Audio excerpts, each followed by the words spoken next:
வணக்கம். நான் உங்கள் சக்சஸ் டி செந்தில். மற்றவர்களின் ஒத்துழைப்பில்தான் வெற்றி அடங்கியிருக்கிறது என்று சொன்னால் நம்ப முடியுமா?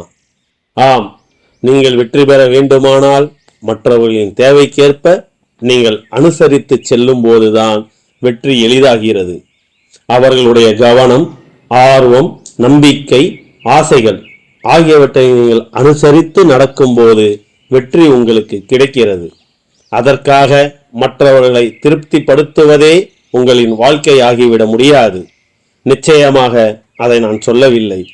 உங்கள் ஆசைப்படி, எண்ணப்படி நீங்கள் நடந்து கொள்ளும் அதே வேளையில் மற்றவர்களின் ஆசைப்படியும் எண்ணப்படியும் நடப்பதற்குத்தான் உங்களுக்கு அதிகமான மனோசக்தி தேவையாக இருக்கும். மற்றவர்களுக்கு தடையாக இருப்பதை விட மற்றவுடன் ஒத்துழைப்பதற்குத்தான் புத்திசாலித்தனம் அதிகமாக தேவைப்படும். மற்றவர்களின் மீது உங்கள் எண்ணத்தை திணிப்பதை விட மற்றவர்களின் நோக்கத்தோடு நீங்கள் ஒத்துழைப்பது உங்கள் வெற்றிக்கு உதவியாகவும் இருக்கும். கடைபிடித்து பாருங்கள், வெற்றியை நோக்கி செல்லுங்கள். நன்றி.